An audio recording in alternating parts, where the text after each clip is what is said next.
What's going on, everyone? Matic here with Reacts and Rants, and we got some Naka wisdom coming to us. Grip your arm tightly, with strong strength, full of power. Have your partner place both hands on your arm and drop them down.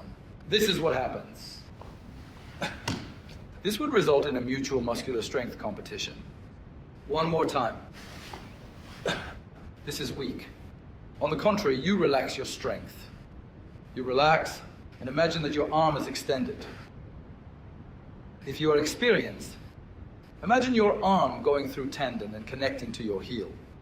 I am now completely relaxed. Even if this is pushed from above, it does not move at all. He can't drop this arm. This sensation should be used for tsuki. Then,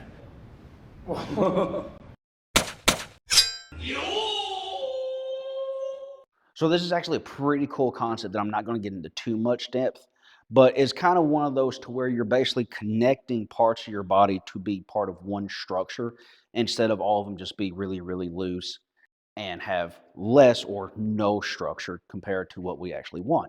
And this is a fairly common phenomena within Japanese style martial arts that I'm going to admit it's very, very weird, but it does work. Basically, it works on the principle of extension instead of either contraction or compression. It's working on expansion and extension instead. So, in short, instead of you punching, and when you punch, you're contracting all the muscles within your forearm and then your tricep and your chest and all that stuff, and trying to extend out into a punch. And this is mostly, and say you hit something that's a little bit too hard or resistant, if you're using muscles and stuff, you're going to feel all that recoil kind of come back into your body, and it's not going to feel good. But if you're thinking on extension, so that everything is basically going outward, at least when we're talking about our punching arm, then when you encounter resistance and your structure is correct, that resistance is felt far less, if hardly at all, depending on what you're doing. And that's kind of what he's talking about. He's not talking about literally you go to somebody, you grab them, put their arm on you, and they're trying to pull your arm off, and you're just like, haha, I win. This is simply a way in order for you to have structure, one, at the finished result, but then you wind up backtracking it and having good structure during the actual moving part. But this is where we first test it, and then we test it in between here and there. And now we go to the comments of people who have opinions but shouldn't have keyboards. And first we got Bat Lava, which I don't know, it's a fiery Batman, man bat, something. It says such BS. Who wants to be in an arm wrestling match in combat? Come in with an elbow or some strike while he's hanging on your arm. These are superhuman strength tests or gimmicks. When someone punches you in the mouth, last thing you're thinking about is this. To an extent, he's almost right. However, these superhuman strength tests are for people doing the thing. They're really not supposed to be shown to people outside because they clearly don't have an idea of what's going on, obviously. But when he says no one's going to get in an arm wrestling match, well, look at any school-wide or collegiate wrestling. What's one of the things they do? They take one arm, put it on the other at least back on their neck. It's like they get in some kind of clinch. This is a classical wrestling clinch. It's like, and just because your arm is bent in this position doesn't mean it can't have structure. I should be able to have structure, like I said before.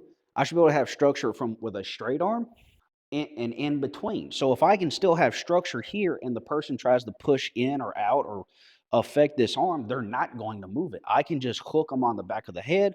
They try to push in, and just the structure of this arm keeps them where they need to be. And then if they try to pull back, I want to maintain this structure, and I just have to make sure my hand here is good, and I can maintain the structure here to where they can't get away. Does this happen in actual real conflict? Yes. You go to grab somebody, try to wrestle with them, and if they try to get away, you just hook them here, connect them to your body, and then you can throw. Like, this is the kind of thinking that happens when it's low-level people trying to see high-level technique. And one person points out they call this the unbreakable arm in Aikido or the unbreakable circle right below. And this is true. I actually possess at least one Aikido book, and they go over this in that book. And it's a book for beginners where they're teaching this thing. And I tried it. I tried the couple exercises that are in it, and they worked. Now, it's up to me to take those exercises or the explanation of those principles and then apply them to my techniques. Whatever's in the book is not the end all be all. I then would have to go and explore and experiment and see on how I can properly apply it. And then this person apparently never took an anatomy class. A bit too much romantic. When you open your hand, you're using the muscles along the elbow so you can't bend the arm. Looks like I can bend the arm. Plus, what does he think the muscles we use when we close our hand? It's the very opposite ones, but they do the exact same thing. And clearly didn't watch the end of the video where Naga Sensei closed his hand and the guy still couldn't bend his arm. This sensation should be used for Tsuki. Then, This last person watching the videos more, I think this combines the physical with the mental well. And he's kind of right. When you start doing these things that are above the fundamentals, right? You know on how to step, you know on how to stand, you know how to punch, you know how to kick, you know how to do all these basic things without really having to be corrected anymore. Maybe like a little bit like, hey, like just this little tweak or something like that. Once you get above that, there is so much mental either visualization or just trying to figure out things of listening to your mind, listening to your body, and having that communication that becomes so important that honestly to a lot of people becomes too much, and then they either stagnate, they never get better, they only focus on the physical, and they're just not able to grow. And it opens the world up to an entirely different level of martial arts, whether you're talking about karate or jiu-jitsu or kung fu or even boxing or kickboxing or wrestling. If you basically stop using your mind to try to figure out on how to do things and how to do them better, then you're never going to get better.